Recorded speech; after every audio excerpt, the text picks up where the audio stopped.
الله من الشيطان الرجيم بسم الله الرحمن الرحيم محمد رسول الله والذين معه أشداء على الكفار رحماء بينهم تراهم ركعا سجدا يبتغون فضلا من الله ورضوانا سيماهم في وجوههم من أثر السجود ذلك مثل في التوراة ومثل في الإنجيل.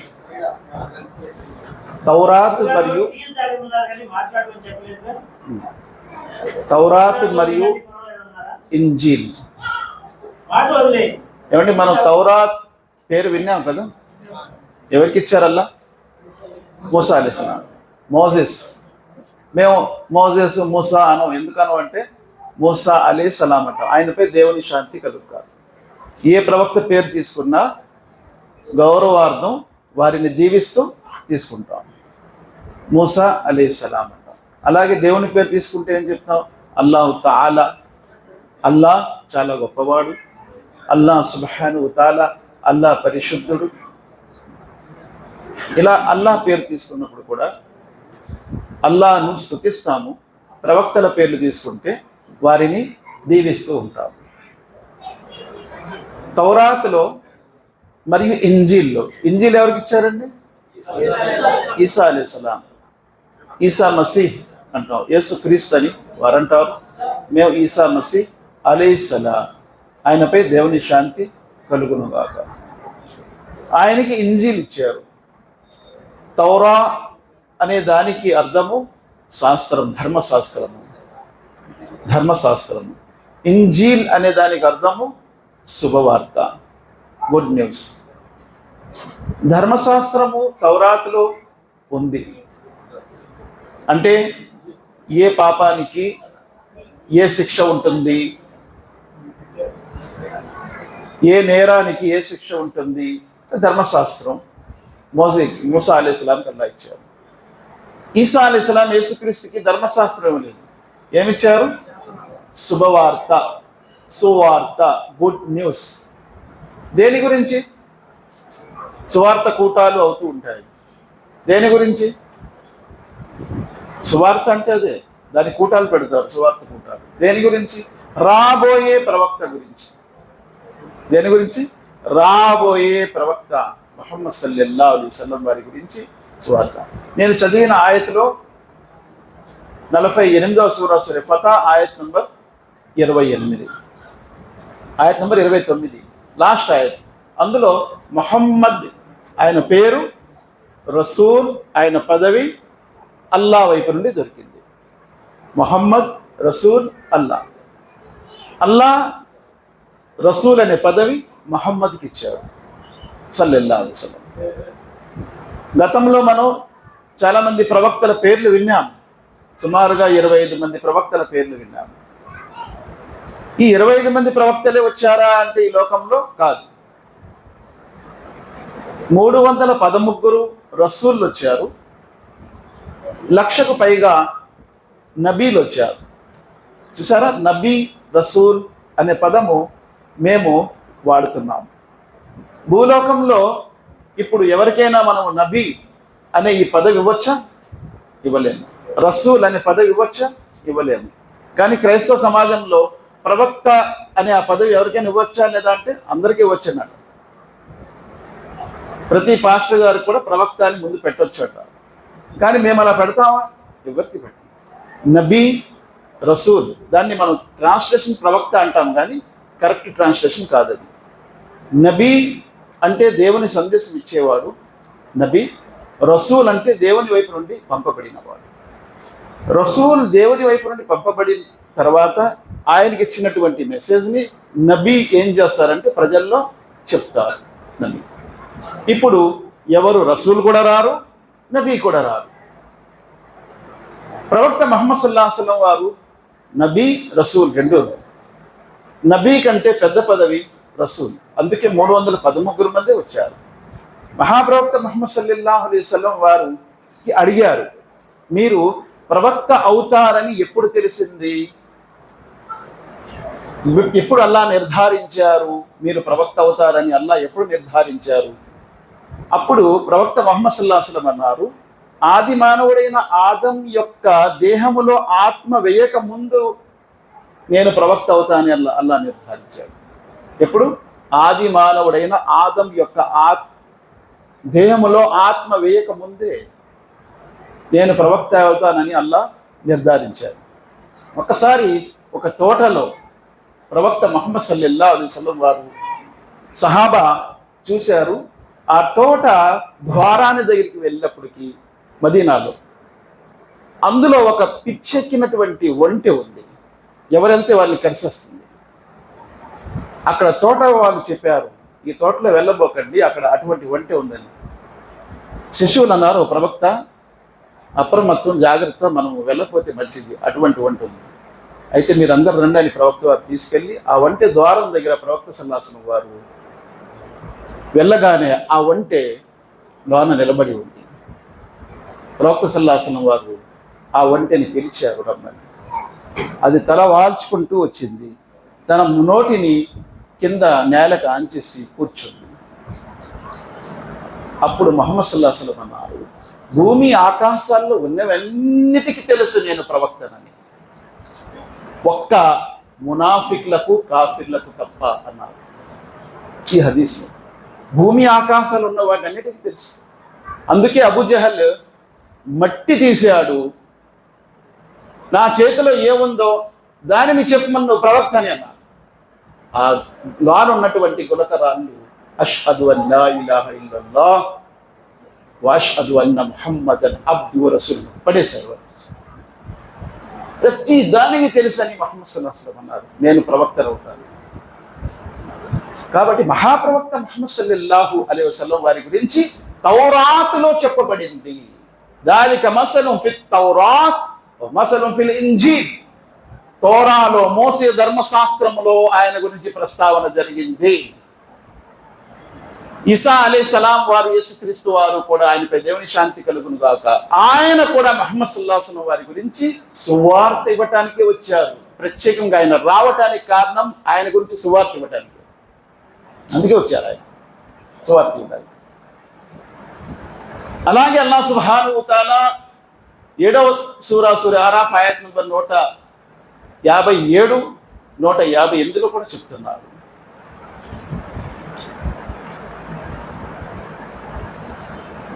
అందులో అల్లాహ్ సుబ్హానహు వ తఆలా తౌరాత్ మరియు ఇంజీల్లో ప్రవక్త ముహమ్మద్ సల్లల్లాహు అలైహి వసల్లం వారు ఒక జ్యోతిని తీసుకొస్తారు అని చెప్పాడు.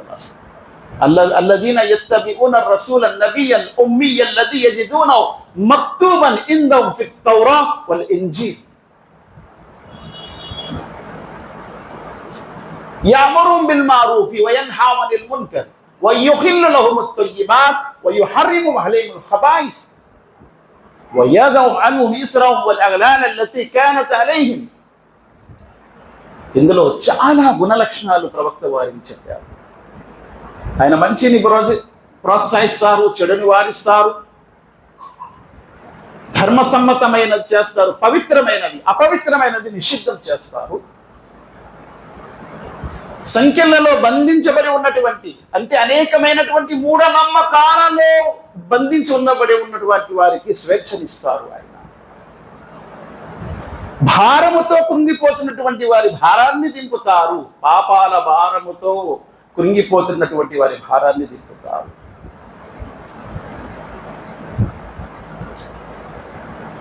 ఆ తర్వాత అల్లాహ్ సుబ్హానహు వ తఆలా అన్నారు, ఆయన జ్యోతిని తీసుకొచ్చారు కాబట్టి ఆ జ్యోతిని మీరు విశ్వసించండి.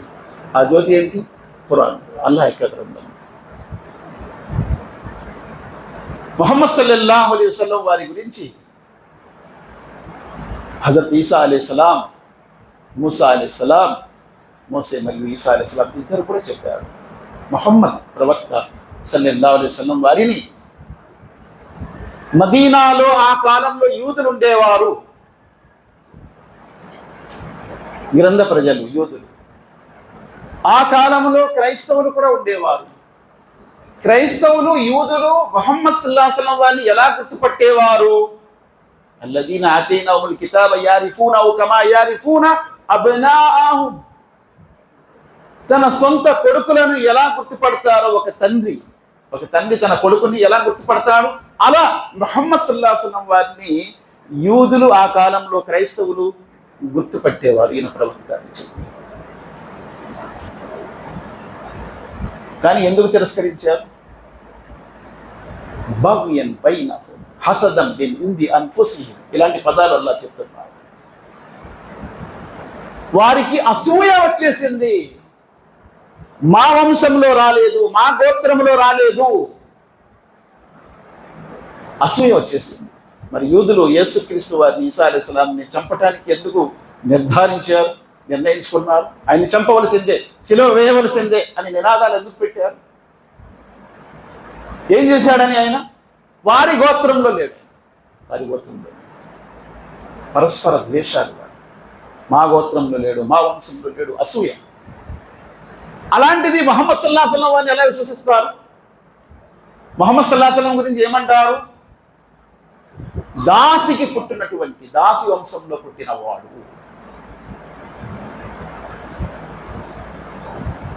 అందుకేమంటారు?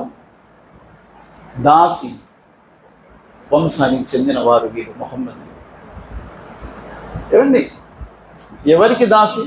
అబ్రహాంకి, ఇబ్రాహీం అలైహిస్సలాం వారికి దాసి. ఓకే, దాసికి పుట్టిన కొడుకు ఎప్పుడు కూడా వారసుడవుతాడు, తండ్రి యొక్క వారసుడవుతాడు.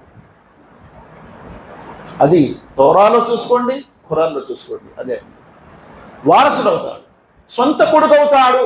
వారసుడు అంటే ఎవరు? వారసత్వంలో హక్కు ఎవరికి దొరుకుతుంది? సొంత కొడుకే దొరుకుతుంది. దాసి అయినప్పటికీ వారసుడు అవుతాడు, సొంత కొడుకు అవుతాడు. అందుకే ఏకైక పుత్రుడు,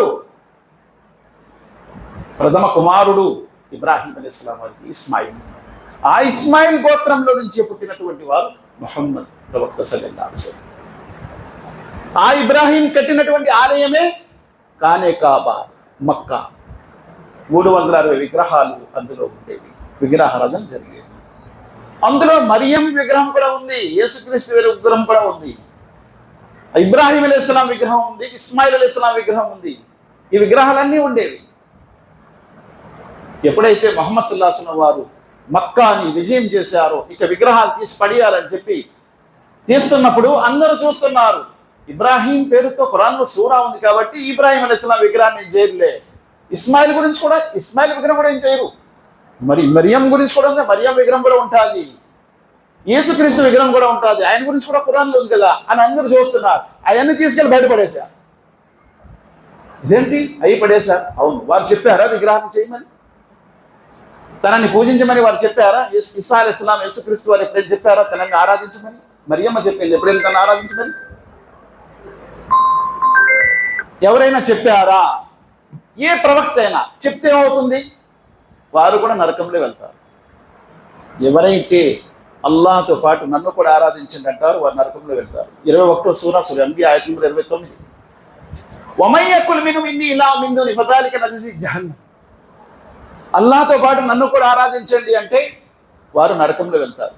కాబట్టి ముహమ్మద్ ప్రవక్త సల్లల్లాహు అలైహి వసల్లంని ఎవరు కూడా ఆరాధించకూడదు. ముహమ్మద్ ప్రవక్త సల్లల్లాహు అలైహి వసల్లం వారు ఆయన ఒక మానవుడు. మానవుడు అంటే ఏమంటారు? దాన్ని బషర్ అని ఏమంటాం. బషర్ అంటే మానవుడు. అందుకే హజరత్ ఈసా అలైహిస్సలాం మానవుడా కాదు? మానవుడు. కానీ మానవుణ్ణి ఇప్పుడు దేవుడు అని అంటారు. దేవుని అవతారము, తండ్రి కుమారుని రూపంలో వచ్చాడు, కుమారుడు శిలువపై ఎక్కి పరిశుద్ధాత్మ మనలో నివసిస్తున్నాడు అని అంటారు. కానీ ఈసా అలైహిస్సలాం పుట్టారు ఎలాగా? మానవులు ఎలాగైతే 9 మాసాలు తల్లి గర్భంలో ఉండి పుడతారు అలాగే పుట్టారు. కాకపోతే అక్కడ పురుషుని ప్రమేయం లేదు, అల్లాహ్ వాక్కుతో పుట్టారు. వాక్కుతో పుట్టారు. అందుకే కలీమతుల్లా అన్నారు ఆయన్ని. కలీమతుల్లా అల్లాహ్ యొక్క వాక్కు. రూహుల్లా అన్నారు, అల్లాహ్ యొక్క ఆత్మతో పుట్టారు. రూహుల్లా, అల్లాహ్ తన ఆత్మతో ఆయన్ని సృష్టించాడు. మరి అల్లాహ్ తన ఆత్మతో సృష్టించాడు కాబట్టి ఆయన కూడా అల్లాహే కదా. అక్కడ ఏమన్నా రూహున్ మిన్హు, ఆయన ఆత్మలోనిది. ఆయన ఆత్మ కాదు, ఆయన ఆత్మలోనిది. అంటే ఆత్మ ఇక్కడ ఏమైంది? సృష్టి. అల్లాహ్ పేర్లలో ఎన్ని పేర్లు ఉన్నాయి? ఎక్కడైనా రూ అనే పేరు ఉందా అల్లాహ్? రూహు అనే పేరు అల్లాహ్ ఉందా? లేదు. ఆత్మ లేదు. కానీ నేటి సమాజము దేవుడు ఆత్మే ఉన్నాడు కాబట్టి ఆత్మతో ఆయన్ని పూజించాలి. ఆత్మ కాదు. అల్లాహ్ సుబ్హానహు వ తఆలా ఆత్మను సృష్టించాడు. మన అందరిలో ఆత్మలు ఉన్నాయి, సృష్టించాడు. హజరత్ ఈసా అలైహిస్సలాం యేసుక్రీస్తు వారు చెప్పినటువంటి ప్రవక్తే ముహమ్మద్ సల్లల్లాహు అలైహి వసల్లం. ముహమ్మద్ ప్రవక్త ముహమ్మద్ సల్లల్లాహు అలైహి వసల్లం వారు మక్కాలో జన్మించారు. ఇదే నెలలో రబీఉల్ అవ్వల్లో 12వ తారీఖు అని చాలామంది అంటారు, కానీ 9వ తారీఖుని పుట్టారు. సోమవారం నాడు ఆయన జన్మించారు. అందుకే ఆయన ఎప్పుడు సోమవారం నాడు రోజా ఉపవాసం పాటిస్తూ ఉంటారు. ఆయన అడిగారు, ఓ ప్రవక్త, మీరు సోమవారం ఉపవాసం ఎందుకు పాటిస్తున్నారంటే, ఆ రోజు నేను జన్మించాను, పుట్టాను, అదే రోజు నాకు అల్లాహ్ ప్రవక్త పదవిని ఇచ్చాడు అని అంటారు.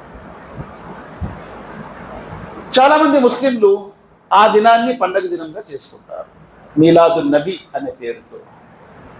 ప్రవక్త ముహమ్మద్ సల్లల్లాహు అలైహి వసల్లం వారు ఎప్పుడైనా తన పుట్టినరోజు పండగ చేసుకున్నారా?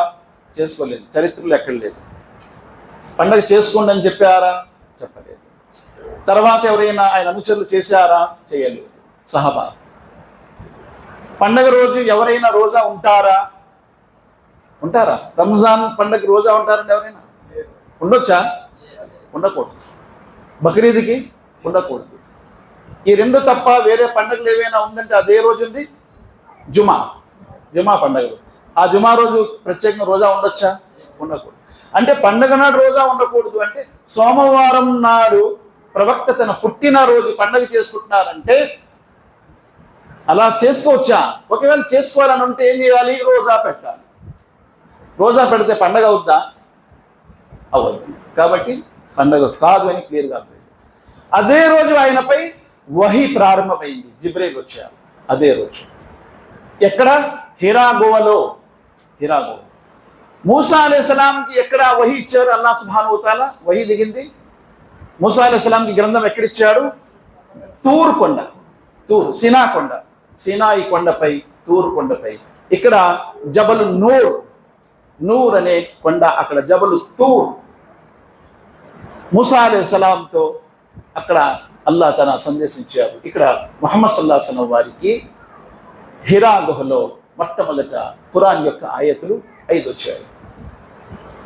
ఆ సూరా పేరేంటి? సూరే అలహ్ అంటాము. 96వ సూరా ఖురాన్లో ఉంటుంది.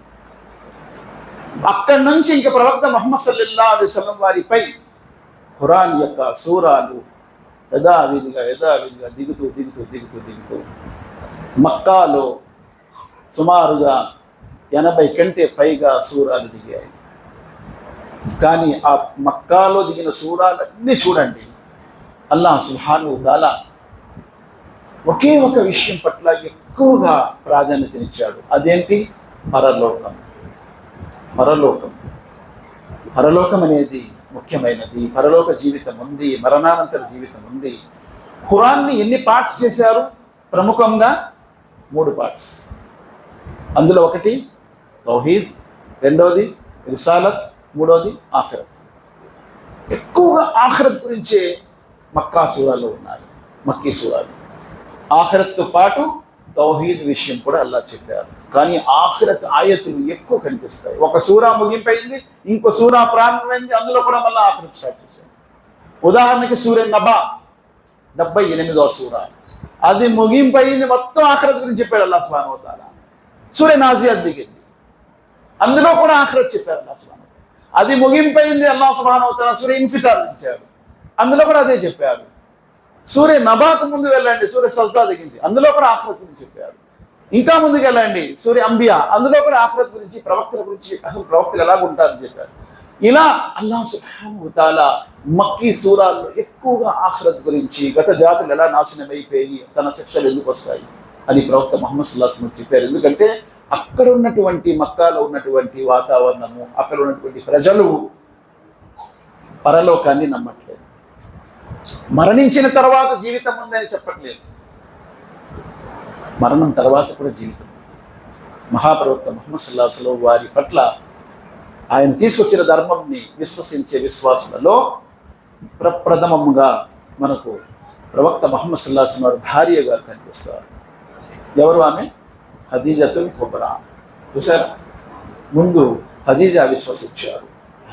ఆ తర్వాత ప్రవక్త సల్లల్లాహు అలైహి వసల్లం వారితో ఉన్నటువంటి జైద్ బిన్ హారిసా, ఒక బానిస అబ్బాయి ఇస్లాం స్వీకరిస్తాడు.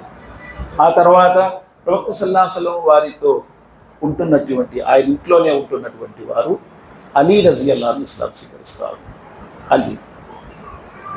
ఆ తర్వాత ప్రవక్త సల్లల్లాహు అలైహి వసల్లం వారి గురించి విన్నటువంటి అబూబకర్ సిద్దిక్, ప్రవక్త సల్లల్లాహు అలైహి వసల్లం ఆయన దగ్గరికి వెళ్ళారు కానీ అబూబకర్ సిద్దిక్ ఆయన దగ్గరికి వచ్చి ముహమ్మద్ సల్లల్లాహు అలైహి వసల్లం వచ్చి ఇస్లాం స్వీకరిస్తారు. అబూబకర్ సిద్దిక్ రజియల్లాహు అన్హు వారి ద్వారా ఉస్మాన్ గని ఇస్లాం స్వీకరిస్తారు. ఉస్మాన్ గని రజియల్లాహు అన్హు వారి తర్వాత అబూబకర్ సిద్దిక్ రజియల్లాహు అన్హు వారు జుబైర్ బిన్ అవ్వామ్ని ఇస్లాం గురించి సందేశిస్తారు. ఆయన ఇస్లాం స్వీకరిస్తారు. జుబైర్ బిన్ అవ్వామ్ తర్వాత అబూబకర్ సిద్దిక్ రజియల్లాహు అన్హు చేతులపైనే అబ్దుల్ రహమాన్ బిన్ ఔఫ్ ఇస్లాం స్వీకరిస్తారు. అబూబకర్ సిద్దిక్ రజియల్లాహు అన్హు వారి చేతిపైనే అబ్దుల్ రహమాన్ బిన్ ఔఫ్ రజియల్లాహు అన్హు వారి తర్వాత సాద్ బిన్ అబీ వఖాస్ ఇస్లాం స్వీకరిస్తారు. ఇలా అర్కం బిన్ అబీ అర్కం ఇస్లాం స్వీకరిస్తారు. యాసీర్ ఇస్లాం స్వీకరిస్తారు. అమ్మార్, యాసీర్ యొక్క కుమారుడు ఇస్లాం స్వీకరిస్తారు. యాసీర్ యొక్క భార్య సుమయ్య ఇస్లాం స్వీకరిస్తారు. జున్నేరా ఇస్లాం స్వీకరిస్తారు. ఇక బానిసలు ఎవరైతే ప్రజల చేతుల్లో పీడించబడుతున్నారు, అటువంటి బానిసలు ఒకరికొకరు సుహైబ్ రోమి, ఇటువంటి వారందరూ కూడా, అబ్దుల్లా బిన్ మసూద్, ఇలాంటి వాళ్ళందరూ కూడా బలహీనమైనటువంటి వర్గము, బిలాల్ అబ్షీ రజియల్లాహు అన్హు, వీరందరూ ఇస్లాం స్వీకరిస్తున్నారు. వీళ్ళందరిపై ఇంకా దౌర్జన్యము ప్రారంభమయ్యింది. దౌర్జన్యం ప్రారంభమైతే 5వ హిజ్రీ శకము వచ్చేసరికి అల్హమ్దులిల్లాహ్ అల్లాహ్ సుబ్హానహు వ తఆలా కృపతో ఉమర్ ఫారూక్ రజియల్లాహు అన్హు ఇస్లాం స్వీకరిస్తారు. కానీ ఉమర్ ఫారూక్ రజియల్లాహు అన్హు వారికి ముందు హంజా రజియల్లాహు అన్హు ఇస్లాం స్వీకరిస్తారు. ఆయన ఎవరు? ప్రవక్త సల్లల్లాహు అలైహి వసల్లం వారి బాబాయి, చిన్నాన్న హంజా. ప్రవక్త సల్లల్లాహు అలైహి వసల్లం వారిని పోషించినటువంటి అబూ తాలిబ్ మాత్రం ఇస్లాం స్వీకరించారు. కానీ బాబాయ్ హంజా ఇస్లాం స్వీకరిస్తారు. ఎందుకు? బాబాయ్ కోపం వచ్చింది, అబూ జహల్ కొట్టాడని, ముహమ్మద్ సల్లల్లాహు అలైహి వసల్లం కొట్టాడని కోపం వచ్చి, రా నేను కూడా నమ్ముతున్నాను, ఇప్పుడు ముహమ్మద్ సల్లల్లాహు అలైహి వసల్లం నన్నేం చేస్తావు చూడు అని అబూ జహల్ని కొట్టి వస్తారు. అప్పుడు ముహమ్మద్ సల్లల్లాహు అలైహి వసల్లం అంటారు, ముహమ్మద్ నువ్వు సంతోషించు, నేను అబూ జహల్తో బదులు తీసుకున్నాను, దాంట్లో నేను సంతోషించున్నాను. వాడిని కొడితే ఏమొస్తుంది? అదేంటి, మీరు కూడా ఏకత్వాన్ని నమ్ముకోండి, అల్లా ఒక్కడే ఆరాధ్యం. అప్పుడు ఆయన కలిమా చదువుకుంటారు. చూడండి అబూ తాలిబ్ ఏమంటారు, ఓ ముహమ్మద్, వీళ్ళందరూ కూడా ఎందుకు గొడవ అంటున్నారు? నీ పని ఏదో నువ్వు చేసుకోవచ్చు కదా, వీళ్ళ పని వాళ్ళు చేసుకుంటారు, వాళ్ళు విగ్రహాన్ని చేస్తున్నారు, నువ్వు ఏకేశ్వరోపాసన తౌహీద్ గురించి చెప్తున్నావు, ఎందుకు ఈ గొడవ? కలిసిపోవచ్చు కదా. ముహమ్మద్ సల్లల్లాహు అలైహి వసల్లం అన్నారు, చిన్నాన్న, సూర్యుడిని కుడి చేతిలో చంద్రుడిని ఎడమ చేతిలో పెట్టినా ఈ పని నేను మానలేను. ఎవరిని పెట్టగలరా అసలు? సూర్యుడిని చంద్రుడిని 2 చేతుల్లో తీసుకొని పెట్టగలరా? పెట్టలేరు కదా. అది ఇంపాసిబుల్, అసాధ్యం.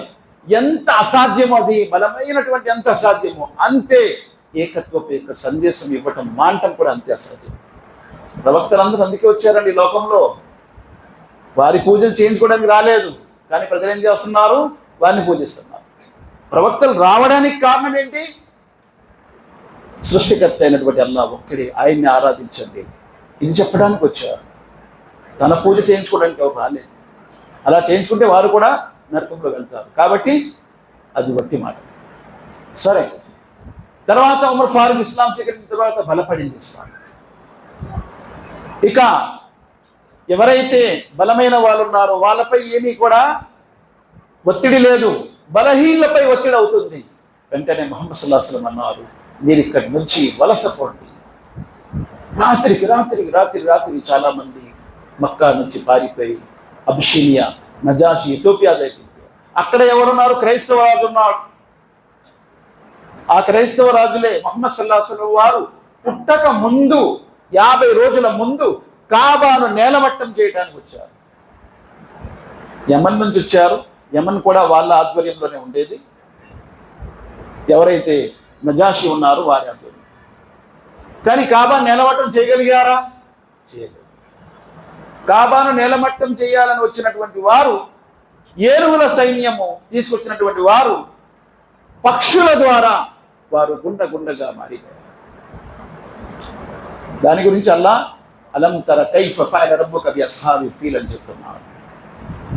అలాగే ముహమ్మద్ సల్లల్లాహు అలైహి వసల్లం వారు హిజ్రత్ యొక్క ఆజ్ఞగానే అందరూ కూడా వలసపై తమ విశ్వాసాన్ని కాపాడుకోవడం కోసం హబ్షీనియా వెళ్ళిపోయారు. అబషీనియా వెళ్ళినటువంటి వారిపై కూడా దౌర్జన్యం చేయాలని అక్కడికి వెళ్తే అక్కడ రాజు ఏం చేశాడు? ఇస్లాం ధర్మం యొక్క సందేశం విని క్రైస్తవ రాజు ఏమైపోయాడు? ముస్లిం అయిపోయాడు. నజాషి ఇస్లాం స్వీకరించారు. అలాగే క్రైస్తవులలో వర్ఖా బిన్ నౌఫిల్ మొట్టమొదట ఇస్లాం స్వీకరించారు. క్రైస్తవులలో వర్ఖా బిన్ నౌఫిల్. ఇలా మహాప్రవక్త ముహమ్మద్ సల్లల్లాహు అలైహి వసల్లం వారిపై ఎప్పుడైతే ఖురాన్ దిగటం ప్రారంభమైందో సొంత పెద్దనాన్న అబూ లహబ్, ఓ మహమ్మద్ తబ్బక యా మహమ్మద్, మహమ్మద్ నీ చేతులు విరిగిపోను, నువ్వు నాశనం అయిపోను, నీ చేతులు విరిగిపోను అంటే అల్లా ఖురాన్లో సూర్య లహబ్ దింపాడు. అందులో అన్నాడు తబ్బత్ యదా అబీ లహబ్, అబూ లహబ్ నాశనమగును, వాడి చేతులు విరిగి, వాడు వాడి యొక్క భార్య ఇద్దరు కూడా నరకంలో ప్రవేశిస్తారు అని అల్లాహ్ సుబ్హానహు వ తఆలా అనేశాడు. అది అలాగే జరిగింది. కానీ అల్లాహ్ సుబ్హానహు వ తఆలా యొక్క కృపతో అబూ సుఫియాన్ ముహమ్మద్ సల్లల్లాహు అలైహి వసల్లం వారిపై ఎన్ని యుద్ధాలకు వెళ్ళాడు. అబూ సుఫియాన్కి ఇస్లాం స్వీకరించే భాగ్యం దొరికింది రజియల్లాహు అన్హు. అబూ లహబ్కి దొరకలేదు, అబూ జహల్కి దొరకలేదు, ఉతబాకి దొరకలేదు, అలాగే షైబాకి దొరకలేదు, వలీద్కి దొరకలేదు, అలాగే ఉమయ్యా బిన్ ఖల్ఫ్కి దొరకలేదు, అలాగే ఉక్బా బిన్ అబీ ముఐత్కి దొరకలేదు. వీళ్ళందరికీ ఎందుకు దొరకలేదంటే అకన్నస్కి దొరకలేదు, అకన్నస్కి దొరికింది. వీళ్ళందరికీ ఎందుకు దొరకలేదంటే వీళ్ళందరూ కూడా ముహమ్మద్ సల్లల్లాహు అలైహి వసల్లం వారిపై ఒకసారి దాడి చేస్తున్నప్పుడు ఉన్నారు. ఆయన నమాజ్లో ఉన్నారు, ప్రార్థనలో ఉన్నారు, ఆయనపై తీసుకొచ్చి ఒంటి యొక్క బోటి తీసుకొచ్చి పడేశారు. ఆ తర్వాత ముహమ్మద్ సల్లల్లాహు అలైహి వసల్లం లేచిన తర్వాత అల్లా ఇక్కడ ఎవరెవరు అవుతున్నారు వీళ్ళందరినీ పట్టుకో అల్లా అన్నాడు. ఎక్కడ పట్టుకున్నాడు? అల్లా బదర్లో పట్టుకున్నాడు. బదర్లో వీరంతా పోయారు. ఇలా సీరత్ యొక్క ఈ సెక్షన్లో మహాప్రవక్త ముహమ్మద్ సల్లల్లాహు అలైహి వసల్లం వారు ముందు మక్కాలో 13 సంవత్సరాలు పనిచేశారు, మదీనాలో 10 సంవత్సరాలు పనిచేశారు. మొత్తం 23 సంవత్సరాలు పనిచేసిన తర్వాత 20 గవర్నర్లు ముహమ్మద్ సల్లల్లాహు అలైహి వసల్లం పంపించారు. 20 గవర్నర్లు అంటే 20 ప్రాంతాలు ఆయన పాదక్రాంతులు అయిపోయింది. అరేబియా ప్రాంతము సుమారుగా ముహమ్మద్ సల్లల్లాహు అలైహి వసల్లం వారు స్వయంగా జయించారు.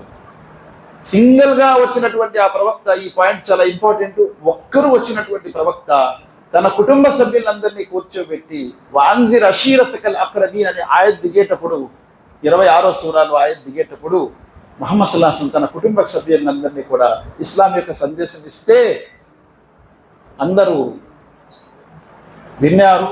అయితే నాకు సహకరించే వాళ్ళు ఎవరున్నారు అంటే ఒక్క అబ్బాయి నిలబడ్డాడు, 8 సంవత్సరాల అబ్బాయి. ఆ అబ్బాయి పేరే అలీ రజియల్లాహు అన్హు. అందరూ పక్కాల మీద నవ్వారు. ఈ కుర్రకొంకని తీసుకొని ప్రపంచ భవిష్యత్తు ఉద్ధరిస్తాడంటైనా అని ఎగతాళి చేశారు. ముహమ్మద్ సల్లల్లాహు అలైహి వసల్లం అన్నారు, నేను నిరాశ పొందను, ఈ పిల్లవాడినే తీసుకొని నా యొక్క కార్యక్రమం ప్రారంభిస్తాను, అల్లా నాతో ఉన్నాడు. చూసారా, అరబ్బు ప్రాంతం అంతా కూడా ఆయన పాదక్రాంతులు అయిపోయింది. కానీ ఇన్ని సామ్రాజ్యాలు జయించినప్పటికీ, ఇంతమంది గవర్నర్ని పంపించినప్పటికీ మహాప్రవక్త ముహమ్మద్ సల్లల్లాహు అలైహి వసల్లం వారి మరణ ఘడియ జరిగేటప్పుడు ఆయన ఇంటిలో రాత్రి దీపం వెలిగించుకునే దానికి నూనె కూడా లేకుండా ఉంది. పొరుగు వారి దగ్గర అప్పు తీసుకొని నూనె తీసుకొచ్చి దీపం వెలిగించుకున్నారు. ఆ రకంగా ఆయన సాధారణమైన జీవితాన్ని జీవించి ఇస్లాం యొక్క సందేశాన్ని ప్రజలకు చెప్తూ ఇస్లాం యొక్క సత్యమైనటువంటి సామ్రాజ్యాన్ని స్థాపించారు ప్రవక్త ముహమ్మద్ సల్లల్లాహు అలైహి వసల్లం.